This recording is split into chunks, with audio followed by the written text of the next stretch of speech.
Episode 4. How about your subconscious controls more than you think?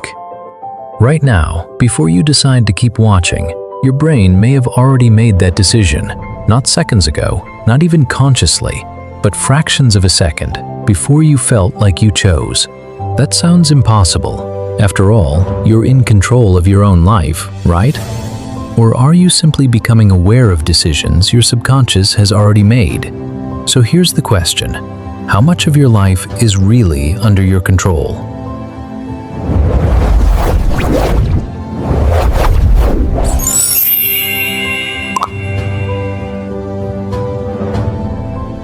Every morning, you wake up believing you're in charge.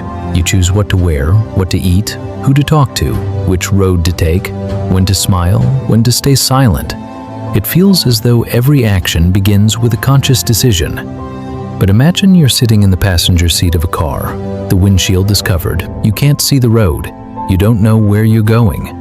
Then, suddenly, the driver pulls over, gets out, and tells you, "You're driving." That's strangely similar to how the human mind works. Because long before your conscious thoughts appear, another part of your mind has already been processing information, recognizing patterns, predicting outcomes, filtering reality, preparing responses. Scientists call this the subconscious, or more precisely in many contexts, nonconscious processing. It's not a second person living inside your head. It's a collection of brain processes working quietly outside your awareness. Imagine learning to ride a bicycle. The first day feels impossible.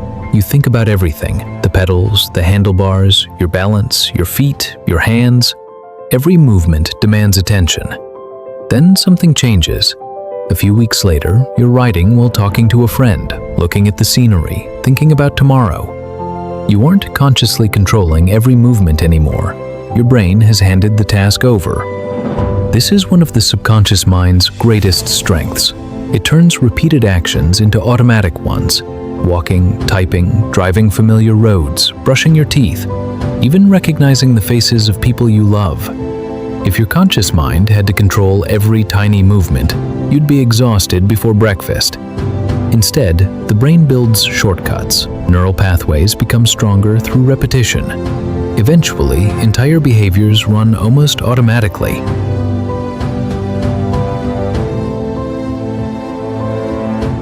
Now let's explore one of the most controversial questions in neuroscience. When do you actually make a decision? It feels obvious. You think, then you choose. But several experiments have challenged that assumption. In the 1980s, neuroscientist Benjamin Libet studied the timing of voluntary movements. Participants were asked to make a simple action, such as moving a finger whenever they wished. Researchers measured brain activity alongside the moment participants reported becoming aware of their intention. Surprisingly, changes in brain activity appeared before people reported consciously deciding to move. The findings sparked decades of debate. Some scientists argue these results suggest the brain begins preparing actions before conscious awareness. Others believe conscious thought still has an important role in shaping, approving, or stopping actions. The debate continues today. What everyone agrees on is this: much of what the brain does begins outside conscious awareness.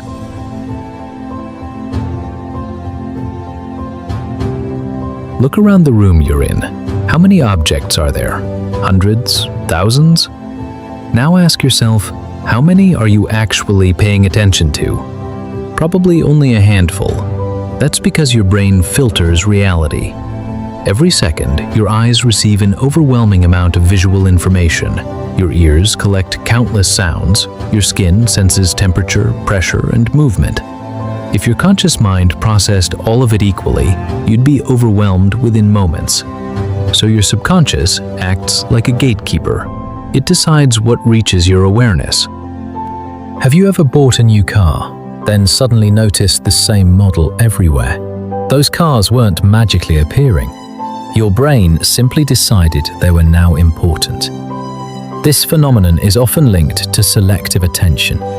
The world didn't change, your filter did.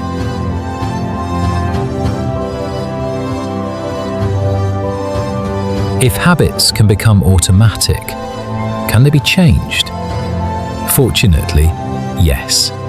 The brain isn't fixed, it adapts. Scientists call this neuroplasticity. Every time you repeatedly practice a new skill, challenge an old belief, or interrupt an unhealthy habit, you strengthen new neural pathways, while older ones may weaken over time. That's why learning feels difficult at first. Your brain prefers familiar roads. Building new ones takes effort. But repetition changes the landscape.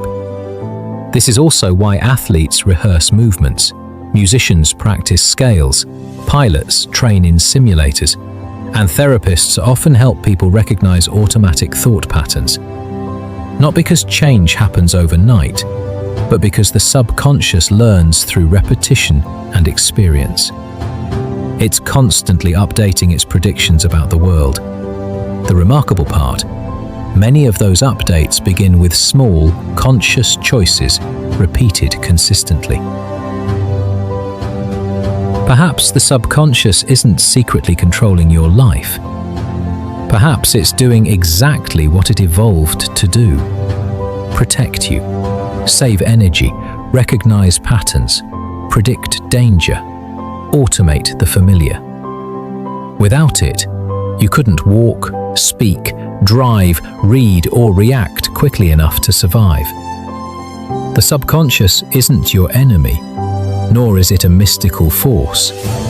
It's the silent operating system that allows your conscious mind to focus on what matters most. The mystery isn't that it exists. The mystery is how much incredible work it performs without ever demanding recognition. Right now, as you listen to these words, your subconscious is already doing thousands of things, keeping your heartbeat steady, filtering sounds around you, recognizing language, predicting the next sentence, helping you understand ideas before you even realize you understand them. You've trusted it every moment of your life without ever meeting it. Maybe the most powerful part of your mind is the one you rarely notice. But if your subconscious quietly shapes your habits, influences your attention, and prepares your decisions, then another mystery naturally follows. What if your brain has been lying to you all along? Not out of malice, but because that's how it helps you survive. We'll uncover that mystery in the next episode of How About How. How about your brain lies to you every day?